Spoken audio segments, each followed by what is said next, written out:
अगर ये ब्रह्मांड आपको कंट्रोल कर पा रहा है, आपके अच्छे कर्मों का फल अच्छा और बुरे का फल दे रहा है बुरा, आपको हिप्नोटाइज कर रहा है आपके कर्मों के फल से, वो इसलिए क्योंकि आप ये चारों नहीं जानते।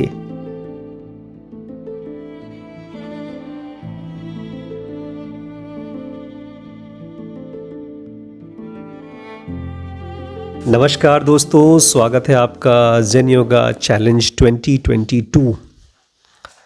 आज मैं एकदम नए तरीके से आपको समझाऊंगा the laws of karma. What is karma? हम लोग पहुंच चुके हैं ज़ेन योगा चैप्टर 4th। हाँ, और उस चैप्टर का नाम है do we think and how, और उसी में हम सीखेंगे व्हाट इज़ कर्मा या तो लॉज ऑफ कर्मा। तो सबसे पहला क्वेश्चन ये है, what is it that controls our karma? हमारे लाइफ में हमारे कर्मों को वो कौन सी चीज है जो सबसे बड़ा कंट्रोल है, जिसका हम अच्छे कर्म करेंगे या खराब करेंगे? कौन सी चीज है जो हमसे अच्छा कर्म करवा सकती है या खराब? श्रीश, हमसे अच्छे कर्म होंगे या खराब कर्म होंगे, वो कौन सी चीज़ है जो हमसे कराती है? हमारे गुण। श्रीश बोल रहे हैं थॉट्स, वैभव बोल रहे हैं गुण, और गौरी हमारी वासनास। इसके लिए हम लोगों को कर्म को एक नए तरीके से देखना होगा। हम लोग अभी पता है कैसे सोचते हैं?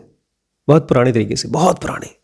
जिसने अच्छा कर्म किया उसको अच्छा फल मिलेगा, बुरा कर्म किया तो बुरा फल मिलेगा। ये क्लीशे, पार्शियली ट्रू स्टेटमेंट है। ऐसा सच में होता है? आपने पूछा है सच में होता है? अगर किसी ने अच्छा कर्म किया है और उसका अच्छा फल मिलेगा, तो जिसने बहुत बुरा किया है उसको बुरा फल मिलेगा, राइट?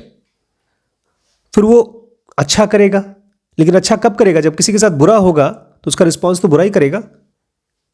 एक विशेष सर्कल चल जाएगा ऐसे। तो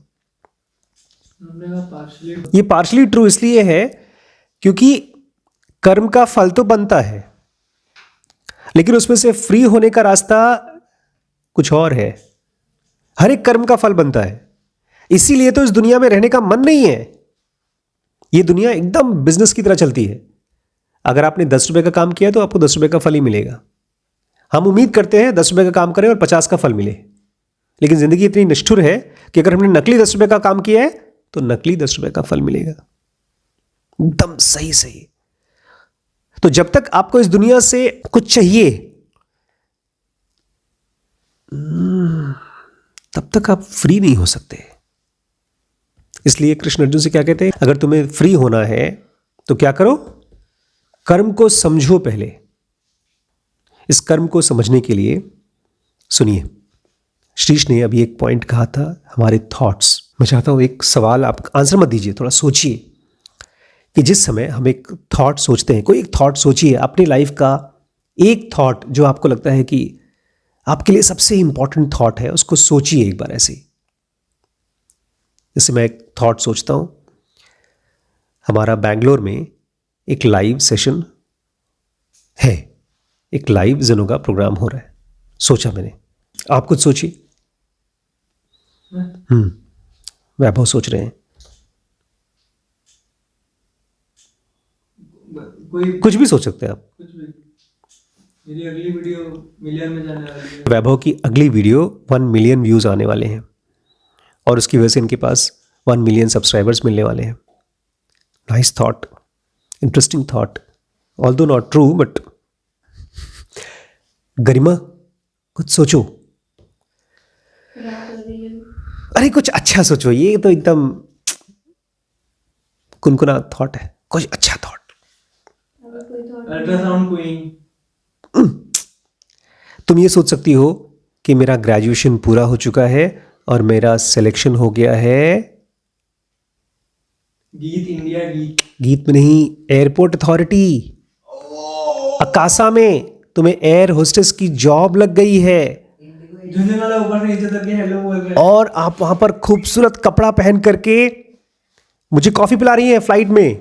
मेरे फादर मेरी ही फ्लाइट में मेरे साथ ट्रैवल कर रहे हैं, पापा मम्मी, और हम बड़े खुश हैं। आप सेल्फी लेकर के हम लोग डाल रहे हैं कि we are proud of this daughter, she has made names for us and we are so happy, everything is going so gaga. गागा अच्छा लग रहा है, सब कुछ अच्छा हो रहा है, everybody is happy about this. और वहीं पर एक स्मार्ट सा हंग टाइप का एक आदमी है जो शायद कैप्टन है या उस एयरलाइंस का मालिक है, वो बोलता है excuse me I want to marry you, और तुम शर्मा जाती हो कि नहीं, अच्छा ठीक है। ये आपके थॉट है। हाँ, ये मेरे थॉट है, मैं तो आपके लिए बोलो। आप कुछ अच्छा, आधा तो थॉट आपका था, बात का मेरा जोड़ दिया, आधा तो आपका था। हाँ, शादी की बात आई तो मेरे थॉट है, ये रुका नहीं गया इनसे। शुरू का तो अच्छा लग रहा था इनको, जब तक हम सेल्फी ले रहे थे और बेटी के लिए प्राउड थे। शादी की जैसी बात आई वैसे दिक्कत हो गई। वैभव को शादी के लिए बोलो और कूद के थॉट करेगा, तो आधा थॉट सही था आपका, राइट? अच्छा थॉट था, नाइस। श्रीश, आपका थॉट? शीश का बर्थडे आया और बड़े पापा ने उसके लिए एक एप्पल 14 की 15 कौन सा चला आजकल? आईफोन 14 प्रो मैक और pro max phone with unlimited time, 5G service का, और प्लस मम्मी से परमिशन कि तुम्हें जितना वीडियोस देखना है उतना देख सकते हो। Nice thought. अब प्लीज जमीन पे आ जाइए। ये जिस समय आपने सोचा, देखा आप लोगों ने क्या हो गया, बॉडी में क्या चला। जरूर पूछ रही है, जब हम कोई चीज सोचते हैं, जब हमारे दिमाग में कोई थॉट चलता है, उस समय हमारे ब्रेन में, हमारे न्यूरॉन्स में, हमारे ग्रे मैटर में क्या चल रहा है। जिस समय हमारे ब्रेन में थॉट्स चलते हैं, हम सोचते नहीं हैं, उस समय कोडेड इंपल्स हमारे ब्रेन में घुसते हैं। कहां से घुसते हैं? कहां से घुसते हैं? हमारे 5 सेंसेस के थ्रू। 5 सेंसेस के थ्रू। आपको नई चीज बताता हूं, एकदम नई चीज। आप सबने हमारा AI का कोर्स ज्वाइन कर रखा है, कभी तो देखा होगा कोई वीडियो। आर्टिफिशियल इंटेलिजेंस पता है क्या है? कंप्यूटर का ब्रेन। कंप्यूटर को भी ऐसे इंपल्स चाहिए होती है, जैसे हमको कोडेड इंपल्स मिलती है, ऐसे कंप्यूटर को भी इंपल्स चाहिए होती है। और खासतौर से AI को चाहिए होती है, कंप्यूटर नहीं, AI को। जिसका ब्रेन है, AI बेसिकली कंप्यूटर का ब्रेन है। और वो सोचता कैसे है? जब तक उसको डाटा नहीं मिलता तब तक वो सोच नहीं पाता। अगर आप खाली आर्टिफिशियल इंटेलिजेंस पढ़ रहे हैं तो आप किसी कंपनी को नहीं बना पाएंगे, AI बेस्ड कंपनी नहीं बना पाएंगे। उसके लिए आपको 2 और बड़ी बड़ी आर्टिफिशियल इंटेलिजेंस जैसी ही बड़ी बड़ी चीज़ें सीखनी होगी। उसमें से एक है एम्बिएंट टेक्नोलॉजी। नई चीज़ है एम्बिएंट टेक्नोलॉजी। क्या है पता है एम्बिएंट टेक्नोलॉजी? आज के 5 साल बाद, ये ऑलरेडी चालू हो चुका है, आपके फ़ोन को आपकी ज़रूरत नहीं पड़ेगी सवाल पूछने के लिए। अभी तो गूगल में जाके आप सर्च करते हैं, जो भी सर्च करते हैं गूगल उसको देखता है और आपको समझता है। आप फेसबुक में किसी पोस्ट को लाइक करते हैं, कुछ शेयर करते हैं, तो आपको फेसबुक समझता है। वो फेसबुक का AI है, लेकिन वो कम पड़ रहा है। इसलिए एम्बिएंट टेक्नोलॉजीज यूज़ की जा रही हैं। मतलब आप जो कुछ भी बोलते हैं, आपका मोबाइल क्या करता है? उसको सुनता है। आप अगर कोई घड़ी पहनते हैं तो उस घड़ी में जो भी आप कर रहे हैं, आपके सारे मूवमेंट उसमें रिकॉर्ड होते हैं। आप एक खरीदते हैं इको है उसका नाम, अमेजॉन एलेक्सा। वो आप सोचते होंगे कि एलेक्सा गाना सुना देता है, उसके अलावा भी उसके कान 24 घंटे खुले हैं। ये एक एम्बिएंट टेक्नोलॉजी है, AI को चाहिए होती है, इसके बिना काम नहीं करती। ऐसे ही हमारे ब्रेन का एम्बिएंट टेक्नोलॉजी क्या है? Impulse, coded impulse. हमारे पास ऑलरेडी AI या कंप्यूटर, अभी तक तो बेचारे के पास आंख आई है, जुम्मा कैमरा। हमारे पास 5 दरवाजे हैं, 5 सेंसेस। और 5 सेंसेस में से हम क्या लेते हैं? Coded impulse, not impulse only, coded impulse. इसलिए जब आप एक ही सेंटेंस को सुनते हैं, एक ही चीज को देखते हैं, तो आप कुछ और समझते हैं, वो कुछ और समझते हैं। वो कोडेड है। दोनों लोग अलग अलग तरीके से क्या करते हैं? उसको डिकोड करते हैं। और इसी डिकोडिंग के प्रोसेस को हम क्या बोलते हैं? सोचना, थिंकिंग। तो जिस समय आपने कुछ खाना खाया, मैगी खाई, और मैगी खाकर आप सोच रहे हैं काश मुझे आईफोन मिल जाता, तो आपने मैगी को डिकोड करके आईफोन बना दिया।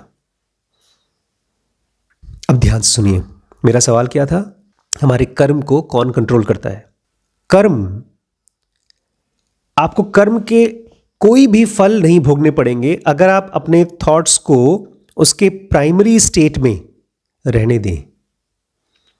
जिस समय हमारा माइंड किसी थॉट को, किसी कोडेड इंपल्स को डिकोड करता है, जिस समय वो हमारे ब्रेन से निकलता है, सबसे पहला स्टेट हमारे थॉट का, जो सबसे पहला स्टेट है, उसको बोलते हैं प्योर माइंड एनर्जी स्टेट। क्या बोलते हैं? Pure mind energy state. अगर हम उस थॉट को उसी थॉट के रूप में रहने दें, उस फॉर्म को, उस थॉट के फॉर्म को उसी फॉर्म में रहने दें। किस फॉर्म में? Pure mind energy state. तो हमारा माइंड कभी भी किसी भी कर्म के फल को झेलेगा नहीं, क्योंकि वो प्योर फॉर्म में है। अभी तक वो कोई और चीज नहीं बना, कोई सॉलिडिफाइड फॉर्म नहीं बना। जो हम जनरल एडवांस में पढ़ रहे थे, ऑब्जेक्टिव फॉर्म्स, वो नहीं बना अभी तक। वो प्योर माइंड एनर्जी स्टेट में है। अभी थोड़ा सा आगे बढ़ा, लेकिन अभी बहुत आगे नहीं बढ़ा, जरा सा आगे बढ़ा है। तो ये होता है pure mind energy held in suspense और फाइल्ड। आपने आजकल पढ़ी होगी, एक चीज होती है एनक्रिप्टेड, टेक्नोलॉजी ऑफ एनक्रिप्शन। क्या होता है? ये चीज यहीं पे रहेगी, ये लॉक्ड। अगर मैं आपको कोई मैसेज भेज रहा हूं फेसबुक से या व्हाट्सएप से, तो बोलते हैं इस मैसेज को हम एनक्रिप्ट करके भेजते हैं, उसको फाइल करके लॉक करके भेजते हैं, बीच में कोई उसको पढ़ नहीं पाएगा। हमारा ब्रेन बहुत पहले से कर रहा है। वो जब किसी प्योर माइंड एनर्जी स्टेट को बाहर निकालता है, किसी थॉट को, तो वो होती है फाइल्ड, सस्पेंडेड, लॉक्ड। इसका मतलब क्या है? अभी तक इसको कोई एक्सप्रेशन नहीं मिला है। आप समझ पा रहे हैं मैं क्या बोल रहा हूं? हमारे ब्रेन में आपने बाहर से कुछ बात सुनी, वो ब्रेन में पहुंची, ब्रेन में हुई डिकोड, लेकिन डिकोड होते ही सबसे पहले कौन सा फॉर्म है उसका? सबसे first form pure mind energy state. अब थोड़ा सा और आगे आया, क्या बना? Filed state, held in suspense. अभी तक कोई देख नहीं पाया कि वो किस चीज का थॉट है। फिर ये धीमे धीमे बाहर निकला और वो फाइल खुली। जब जैसे ही फाइल खुलती है, तब हम उसको बोलते हैं अ वर्ड। मैं एयर होस्टेस बनूंगी। एक फिल्म में गाना था, जोगी ओ जोगी भाग में मेरे लिखा है, एक दिन मैं राजा बनूंगा, तेरा ही तोता कहता है। काम नहीं करता, वो कुछ निकम्मा था। उस फिल्म का नाम जानते हैं क्या था? कामचोर। उसका फुल टाइम काम क्या था? जाकर के लोग जिनके पास तोते होते बैठ रहे थे, उनसे अपना भाग्य दिखवाता था। और एक उसको किसी गुरुजी ने कह रखा था, तुम्हारी किस्मत इतनी तेज है, तुम शादी करोगे करोड़पति बन जाओगे। उसने कहा है इसका मतलब करोड़पति बीवी मिलेगी। गया, शादी कर लिया एक करोड़पति बीवी से। और उसकी जो करोड़पति लड़की थी, जब करोड़पति आदमी की बेटी थी, वो शादी करते अगले दिन बोलती है मैं अपने पापा के घर नहीं रहूँगी, मैं अपने ससुराल में रहूँगी। बोले इतनी जल्दी क्या है ससुराल जाने की, यहीं रहते हैं ना, please please please please. Rakesh Roshan ji ने फिल्म में एक्टिंग की, बड़ी फेमस फिल्म थी। और शादी करने के लिए जो नाटक किया था उसने, खूब अच्छा हीरो, पूजा पाठ करा था, बहुत नाटक किया था। एनीवेज, हमारे थॉट्स बने। सबसे पहला स्टेट क्या था? Pure mind energy state. Pure mind energy state, ये सबसे फ्री स्टेट है। उसके बाद क्या बना? File state. File state, thoughts लेकिन सप्रेस्ड है। उसके बाद वर्ड्स, उसके बाद वर्ड्स, हाँ वर्ड, सॉरी। और लास्ट में अगर आपसे वर्ड्स कंट्रोल नहीं हो रहे हैं तो वो बन जाते हैं एक्शन। ऐसा हम लोग गाली देना शुरू करते हैं। कुछ भी आप करते हैं, सबसे पहले वो होता है प्योर माइंड एनर्जी स्टेट, फिर thoughts suppressed, thoughts expressed and finally action. ये है the secret power of Karma. अगर ये ब्रह्मांड आपको कंट्रोल कर पा रहा है, आपके अच्छे कर्मों का फल अच्छा और बुरे का फल दे रहा है बुरा, आपको हिप्नोटाइज कर रहा है आपके कर्मों के फल से, वो इसलिए क्योंकि आप ये चारों नहीं जानते। लेकिन जान गए तो क्या बहुत उखाड़ लिया, क्या कर लिया? ये चीज जानने के बाद पता तो चल गया आप कि आपको कर्मों के फल नहीं मिलेंगे। नेक्स्ट क्वेश्चन सुनिए, क्या हमको अपनी लाइफ में सिलेक्टिव होना चाहिए? और अगर होना चाहिए तो क्यों? अगर हम कर्मों के फल से फ्री होना चाहते हैं तो क्या हमको सेलेक्टिव होना चाहिए? गौरी के ऊपर एक बहुत बड़ी आपदा पड़ी है, उसको बेचारी को पता नहीं कौन से कर्म का फल झेलना पड़ रहा है कि उसके पापा में उसको बोल रहे हैं अल्ट्रासाउंड सीखो। तो क्या हमको सेलेक्टिव होना चाहिए? समझ पा रहे हैं क्वेश्चन? सेलेक्टिव होने का मतलब मैं ये करूंगा, ये नहीं करूंगा, ये करूंगा, ये नहीं करूंगा। तो क्या हमको सेलेक्टिव होना चाहिए? चूज करना चाहिए? नहीं, शीश के हिसाब से नहीं, वैभव के हिसाब से। पता नहीं, क्वेश्चन ही समझ में नहीं आया ना। क्वेश्चन तो समझ में आया यार, जो अभी मैं लाइफ जी रहा हूँ, मैं बड़ा तो कोई रेट नहीं करूंगा, मैं अपनी करूंगा, मुझे और कोई परेशान मत करो, मुझे अपना काम करो। अभी मैं सिलेक्टिव लाइफ जी रहा हूँ। राइट, वैभव भी सिलेक्टिव लाइफ जी रहे हैं, मुझे पता इसलिए वो बोल नहीं सकते कि सिलेक्टिव लाइफ नहीं जी सकते। आप भी नहीं बोल सकते बिकॉज आपको तो सिलेक्ट करना ही है। सुनिए, इसका लॉजिक नहीं समझे आप लोग, अभी तक नहीं समझ पाए, इसलिए आप इसको अपने सेल्फ कॉन्शियसनेस से ही देख रहे हैं। उस दिन उन्होंने एक वीडियो बनाया था, इसमें एक परिवार, बिजली चली गई 2 साल के लिए, तो गया, घर छोड़ के निकला और रास्ते में उसने नदी का गंदा पानी पी लिया। और जब से वो मैंने वीडियो उनका सुना है, मैं कहीं रास्ते में कोई गंदा पानी देखता हूँ, मुझे लगता है मैं पी रहा हूँ उसको। तब से मेरे थॉट यही आते रहते हैं कि मैं उसको पी रहा हूँ, मैं पी रहा हूँ। क्या करूँ भाई? वो पानी पी के मर गया। उसके पहले तक मुझे लगता था कहीं से कोई भी पानी पी लूँगा मुझे कोई दिक्कत नहीं हुई, लेकिन उनका वीडियो सुनने के बाद लग रहा है मैं बीमार हो जाऊँगा, मर जाऊँगा, नहीं पीऊँगा, नहीं पीऊँगा, नहीं पीऊँगा। एनीवेज, तो क्या गंदा पानी पीने से हम बीमार हो सकते हैं? क्या गंदा पानी पीना चाहिए हमको? हमारे इम्यून सिस्टम पे डिपेंड करता है। अगर कुछ है ही नहीं तो पी के तो भाई साहब, इम्यून सिस्टम तो अभी छोड़ दीजिए, मैं आपसे पूछ रहा हूँ, आपके पास ऊपर नल का पानी मिल रहा है और बाहर नाले का पानी मिल रहा है, तो कौन सा पानी पियेंगे आप? साफ साफ क्यों? नल का पानी क्यों पियेंगे? नाले का पानी क्यों नहीं पियेंगे? साफ पानी मिल रहा है तो मैं साफ हाँ, पानी पीऊंगा। क्योंकि बड़े पापा, अगर साफ पानी मैं नहीं पीऊंगा और आप भी अगर नाले का पानी पियेंगे तो आपको भी पीट करके हटा दूंगा वहां से। अगर मैं शराब पीऊंगा तो नहीं पीने देंगे ना आप। इसका मतलब कि हम खाने में, पीने में और खासतौर से ब्रीदिंग में, सांस लेने में बहुत सेलेक्टिव होते हैं। नहीं, बदबू की बात नहीं, अगर कहीं पॉइजनस धुआं चल रहा है वहां से हट जाएंगे।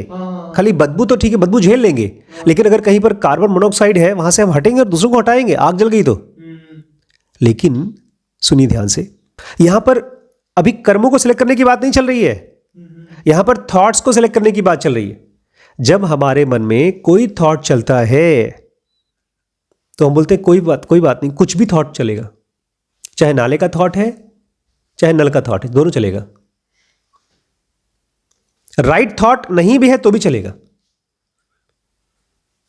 कभी भी श्रीश, कभी भी हम लोग ये सोचते ही नहीं कि ये थॉट जो मेरे मन में चल रहा है क्या उसको चलना चाहिए। अभी गौरी बनना चाहती है सिंगर, राइट? बनना चाहती है सिंगर, राइट?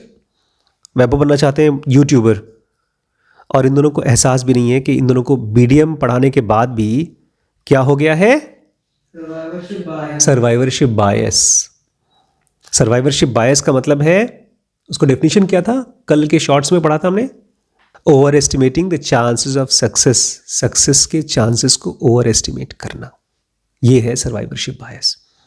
अब हमारे मन में एक थॉट आया कि मैं बनना चाहता हूँ सिंगर, या मैं बनना चाहता हूँ यूट्यूबर, या ये मैं बनना चाहता हूँ क्रिकेटर। क्या वो उस चीज़ के होने के प्रोबेबिलिटीज कितने हैं, इसका मन में थॉट ही नहीं आता। एक सिंपल सा एग्जांपल देखिए, एक बार नरेंद्र मोदी सीढ़ी चढ़ रहे थे, गिर गए, पता है आपको? देखा था आपने? पता है क्यों गिरे थे? सारी की सारी सीढ़ियां एक बराबर नहीं थी। जब आप सीढ़ियां चढ़ते हो तो आपका माइंड ये अज्यूम कर लेता है कि सारी सीढ़ियां एक बराबर होंगी, लेकिन बहुत बार जो लोग सीढ़ियां बनाने नहीं जानते, हमारे यहाँ भी हुआ था, हमारे यहाँ जो लड़का है जो टाइल्स बनाता था, टाइल्स का काम, जैसे सीढ़ी का काम किया, उसने कितने 5-5 इंच की सारी की सारी सीढ़ियाँ बनाई, लेकिन जो लास्ट सीढ़ी थी वो 4 इंच का कर दिया, थोड़ा सा छोटा कर दिया, तो उसको पूरा का पूरा सीढ़ी तुड़वा करके हमारे ठेकेदार ने फिर से बनवाया। उसने कहा कि बहुत बार लोग गिर करके ऐसे टूट जाता है पैर। और छोटे बच्चे, जो बहुत छोटे बच्चे होते हैं, जब वो बिस्तर से उतरते हैं या एक छोटा सा नाला क्रॉस करने की कोशिश करते हैं, बहुत बार उनके पैर फ्रैक्चर हो जाते हैं, वो गिर जाते हैं, टूट जाता है। क्यों? क्योंकि उनका ब्रेन वो नहीं कर पाया, इस चीज़ की प्रोबेबिलिटी चेक नहीं कर पाया। हमारा ब्रेन कर लेता है, जब कहीं चलता है तो प्रोबेबिलिटी चेक कर लेता है। खाना खाएगा, खाना खाने से पहले ही वो एक इस चीज़ की प्रोबेबिलिटी चेक कर लेता है कि खाना पॉइजनस तो नहीं है, सड़ा तो नहीं है, लेकिन छोटा बच्चा नहीं कर पाता। लेकिन हम यही चीज़ जो छोटा बच्चा बचपन में नहीं कर पाता, हम पूरी जिंदगी में नहीं कर पाते, अपने थॉट्स की प्रोबेबिलिटी को नहीं देख पाते। वो कितना खतरनाक है या कितना सेफ है, इस चीज़ की प्रोबेबिलिटी नहीं देख पाते। सबसे सेफ थॉट पता है कौन सा है? Silence, no thought. बिकॉज वो कभी भी thoughts suppressed, thoughts expressed, words और एक्शंस नहीं बनेगा, उसका कोई फल ही नहीं बनेगा। लेकिन हम अनजान है कि हमारे ब्रेन में, हमको लगता है कि मेरे ब्रेन में जो भी थॉट्स चल रहा है उसका कोई असर है ही नहीं, उसका कोई फल बना ही नहीं। इसलिए मैं कह रहा हूं कि आधा सच है, कर्मों का फल बनना शुरू तब बाद में नहीं होता। आप गए, आपने किसी को मारा, तब कर्म का फल नहीं बनता, कर्म का फल बहुत पहले ही बन जाता है। अगर आप शराब पी रहे हैं तो आपके कार का एक्सीडेंट पहले से होना शुरू हो गया, आपको पता भी नहीं है कि आपके एक्सीडेंट होने की प्रोबेबिलिटी बहुत ज़्यादा हो गई है। तो करें क्या? ये सवाल है, कर्मों के फल से कैसे बचें? इसके लिए मैं आपसे एक बहुत फेमस क्वेश्चन पूछना चाहता हूँ। What are the stages of life age पर एज? हमारी एज के हिसाब से अलग अलग स्टेजेस ऑफ लाइफ क्या है और क्यों उनको हम अलग अलग स्टेजेस में क्यों बोलते हैं वैसा? मुझे पता है आपको इसका आंसर नहीं पता, इसलिए मैं बोल देता हूँ सीधे सीधे। सबसे पहली स्टेज है फीटस। क्या है फीटस? मतलब नहीं पता ना? जो बच्चा पैदा होने के पहले जो फीमेल की बॉडी में बनता है वो। गौरी को पता है, she is our future ultrasonologist.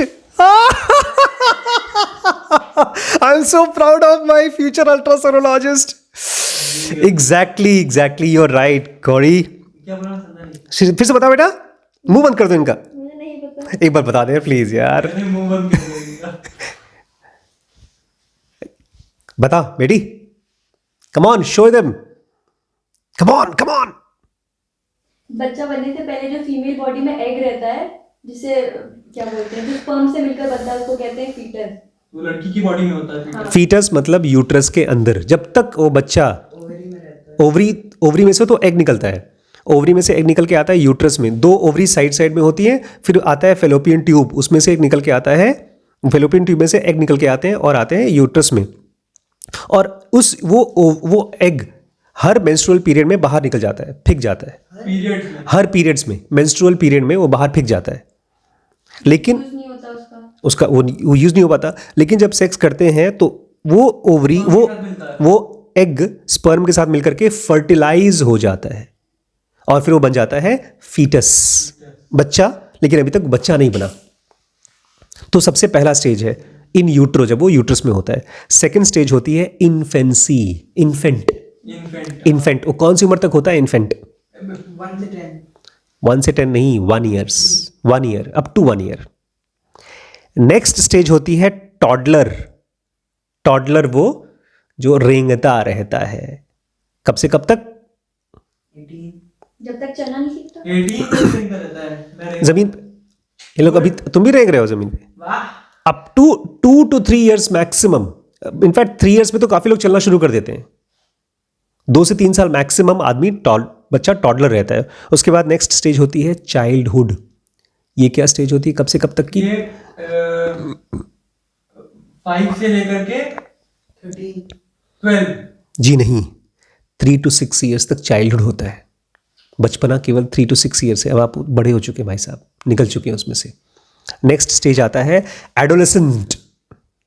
वो 6 से 12 तक होता है। जी नहीं, 9 से 13 तक होता है। 6 से 12 13 जोड़ दिया, बिल्कुल सही बात। एडोलेसेंट तो उसमें आप हैं कि नहीं? नहीं है आप एडोलेसेंट भी नहीं है। 19। उसके बाद आता है एडल्ट, टीनेज, और उसके बाद एडल्ट आता है। तो आप किस में हैं, एडल्ट में कि टीनेज में? अभी तो टीनेज। जी नहीं, अब आपको मैं जोड़ रहा हूँ एडल्ट में। मैं 19 का हूँ। छोड़िए, आप और गरिमा दोनों एडल्ट में डाल देता हूँ मैं। एडल्ट के बाद, इनफैक्ट एडल्ट सब होते हैं, जो भी 18 साल के ऊपर हो जाते हैं उन सबको एडल्ट बोलते हैं। लेकिन उसके बाद 2 स्टेजेस और होते हैं, middle age and old age. Middle age वाले भाई 30 से 50 के बीच में होते हैं, जिसमें मैं हूँ, बड़ी मम्मी है, और 50 के ऊपर, 55 60 के ऊपर सब ओल्ड एज में आते हैं। ये सब क्यों गिना रहा हूँ मैं आपको? क्यों? अच्छा, कैसे डिसाइड किया हमने लोगों ने इसको डिवाइड क्यों किया? Foetus, infancy, toddler, childhood, adolescence, adult, middle age, old age क्यों डिवाइड किया? डॉक्टर्स ने क्यों डिवाइड किया इसको? आपको बोलता है इन सब के अलग अलग डॉक्टर्स होते हैं। जो बचपने में डॉक्टर ट्रीट करता है उसको कौन सा डॉक्टर बोलते हैं? बच्चों को बच्चों को, वाह वाह, यही डॉक्टर का बेटा पढ़ा है। गौरीमा बताएगी, कम ऑन गौरीमा, शो देम। उस डॉक्टर को क्या बोलते हैं जो बच्चों को इलाज करता है? चाइल्ड स्पेशलिस्ट, चाइल्ड स्पेशलिस्ट तो बोलते हैं पी या हाँ, paediatrics, paediatrician. Paediatrician. Sanju Sharma थे ना। कौन शर्मा थी? संजीव शर्मा। अच्छा हाँ, जो उधर है। और जो बुड्ढों को इलाज करता है उसको क्या बोलते हैं? जीडियाट्रिशियन। जीडियाट्रिशियन। जीडियाट्रिशियन। जो लेडीज का इलाज करते हैं उसको क्या बोलते हैं? अरे Gynecologist. Gynaecologist. She is my queen, she is my future doctor, I am quite sure nothing can beat her. Very good, I am so happy. आज मेरा सिलेक्शन सही साबित हुआ। ये सब इसलिए है बिकॉज अलग अलग एज में अलग अलग बीमारियां होती हैं। तो जो डॉक्टर्स होते हैं वो उन एज के लोगों के बारे में ज़्यादा पढ़ाई करते हैं, उस एज के पेशेंट्स को ज़्यादा देखते हैं। लेकिन मैं इसलिए बता रहा हूं कि अगर आपको कर्मों के फल से बचना है तो आपको अपने इन बच्चों को, ये आपके थॉट्स जो निकल रहे हैं कौन से, इनका क्या स्टेज था? 4 स्टेजेस कौन सा था? Pure mind energy state pure mind energy state, और फाइल्ड स्टेट, फाइल्ड स्टेट, हाँ, थॉट सप्रेस्ड, थॉट सप्रेस्ड, फिर thought expressed, thoughts expressed, thought expressed, उसके बाद फिर एक्शन। एक्शन। इन पांचों को अपना बच्चा मानना पड़ेगा। और इन पांचों में एक बहुत बड़ा डिफरेंस है। इन चारों में बहुत बड़ा डिफरेंस है। प्लीज सुनिए इसको। जिनोगा कहती है actions will be judged according to their intentions. क्या बोलती है जिनोगा? Actions will be judged according to their intention. तुम जो भी करोगे, तुम्हारा जो इंटेंशन है उसी हिसाब से तुमको उसके बारे में जज किया जाएगा। अगर तुम्हारा बुरा इंटेंशन है तो उसका बुरा फल मिलेगा। That which is lawful is clear. Nature में जो चीज लॉफुल है, जो नेचर के हिसाब से है, लॉ के हिसाब से है, वो क्लियर है। That which is unlawful is likewise. और जो चीज गलत है वो भी एकदम साफ साफ है, वो भी गलत है। लेकिन लॉफुल और अनलॉफुल के बीच में बहुत सी ऐसी चीजें हैं जो पता नहीं है कि सही है कि गलत है। इसलिए बेहतर यही होगा कि हम उससे अपने आप को क्या करें? एब्सटेन करें। मतलब अरे भैया, एब्सटेन जिनोगा एडवांस में पढ़ा है। एब्सटेनेशन फ्रॉम थेफ्ट, 5 यम थे। 5 यम में से किस किस चीज का एब्सटेन किया था आप लोगों ने? Theft, avarice and incontinence. भूल गए सब जिनोगा एडवांस? इसका मतलब समझे, आपके थॉट्स, सही थॉट्स क्लियर होंगे, वो तो होता है क्लैरिटी। सही थॉट्स मतलब क्लैरिटी। वो थॉट्स में नहीं होते, थॉट्स की तो बाद में लोग लिखते हैं उसके ऊपर किताबें, तब थॉट्स बनती हैं। गलत थॉट्स बनते हैं आपके एक्सीडेंट्स, कंफ्यूजन। लेकिन ऐसे बहुत से थॉट्स हैं जिनको अपने मन में आते ही, ऐसे बहुत से थॉट्स हैं जिनको अपने मन में आते ही उनको ऑब्जर्व करिए और खत्म कर दीजिए। यार ये दिखता नहीं है। रुकिए रुकिए रुकिए रुकिए रुकिए, अभी इतना जल्दी मत हार मानिए। हम थॉट्स को ऑब्जर्व तभी कर पाएंगे जब हमारे अंदर में दिया जला हो। आपके अंदर में मोमबत्ती भी नहीं जली, बुझी हुई माचिस है, और उससे आप थॉट्स को, मतलब पूरे मशाल जलाना चाहते हैं, मशाल जला करके पूरे ब्राइट लाइट कर देना चाहते हैं। और आप 24 घंटे करते क्या है? आप 24 घंटे केवल और केवल थॉट्स इकट्ठा करते हैं, थॉट्स इकट्ठा करते हैं, थॉट्स इकट्ठा करते हैं। तो कहां से थॉट्स को देख पाएंगे? ये 5 चारों में से सुनिए, एक नया हीरो, अगर आप चाहते हैं थॉट्स देख सकें, आप चाहते हैं अपने कर्मों को कंट्रोल कर सकें, कर्मों को फल को कंट्रोल कर सकें, तो ये है आपका सेवियर, आपका कृष्ण, आपका भगवान। कौन? Use of free will. Use of free will in trifle. छोटी छोटी चीजों में अपने फ्री विल को यूज करना। आप थॉट्स आ रहे हैं उसको नहीं देख सकते, लेकिन आप खाना खाते समय कितना खा रहे हैं इसको जरूर देख सकते हैं। अगर आप कर्मों को कंट्रोल करना चाहते हैं तो आपको अपने फ्री विल को यूज करने में कंट्रोल करना होगा, क्योंकि आप में और एक क्रिमिनल में यही डिफरेंस है। क्रिमिनल अपने फ्री विल को कहीं नहीं कंट्रोल करता, वो सब जगह पर फ्रीली यूज करता है। इसको बोलते हैं फ्री विल। जो माना जाता है भगवान ने सबसे, अगर कोई भगवान से गलती हुई है, जो कि हुई नहीं है, भगवान ने दिया नहीं, फिर भी अगर भगवान से कोई गलती हुई है तो वो इंसान को फ्री विल दे करके हुआ है। आदमी को फ्रीडम मिल गई है, जो मर्जी आए सो करो। और इसी की वजह से आदमी इस फिजिकल वर्ल्ड में जो मर्जी आए सो कर रहा है और उसके फल भोग रहा है। अगर हमारी मर्जी ही हमारे गलत कर्मों का कारण है तो हमारी मर्जी ही हमारे सही कर्मों का और हमारे फ्रीडम का कारण होगा। लेकिन मर्जी कैसे? मर्जी in the form of restrain, कि मैं यहां पर अपनी मर्जी नहीं यूज करूंगा। कहां कहां नहीं यूज करूंगा मैं कल बात करूंगा, कैसे आप अपने फ्री विल को यूज करते हैं या रोकते हैं। बट आज का लास्ट सेंटेंस ये होना चाहिए, the law of Karma can be completely controlled only and only if you can have regulation over your thoughts. और खास तौर से ये चारों स्टेजेस जो आपके थॉट्स के हैं, जब तक आप इनको नहीं देखना शुरू करेंगे, pure mind, thoughts suppressed, thoughts expressed and actions. आप कह रहे हैं कि मैं देख ही नहीं पाता हूं, आप नहीं देख पाते, मैं देख पाता हूं। रमण देख पाते थे, इसका मतलब इंसान के लिए देखना पॉसिबल है। मैं कहता हूं मेरे से मिर्च नहीं खाई जाती, आप तो खा सकते हैं, इसका मतलब मिर्च खाई जा सकती है। मैं नहीं खा सकता तो अलग बात है, कोशिश करूंगा तो खा सकता हूं। आप गाली दे सकते हैं, मैं नहीं दे सकता हूं, ट्राई करूंगा, सीखूंगा तो सीख सकता हूं। तो जब गलत चीजें सीख सकते हैं तो आप सही चीज भी सीख सकते हैं। कोशिश करती रहनी पड़ेगी। इसलिए दोस्तों, आप भी कोशिश करिए, मैं आपके साथ हूं हर रोज। और इस पूरी सीरीज को देखने समझने के लिए, स्टडी करने के लिए, मेरे साथ ज़ेनोगा मास्टर बनने के लिए ज़ेनोगा एडवांस कोर्स ज्वाइन करिए। अपने शहर का और अपना नाम डालिए। बहुत जल्दी आपके शहर में मुझे एक ज़ेनोगा टीचर चाहिए, शायद वो आप ही हो। ये व्हाट्सएप का नंबर है, इस पर ज्वाइन कर सकते हैं आप। Thank you so much.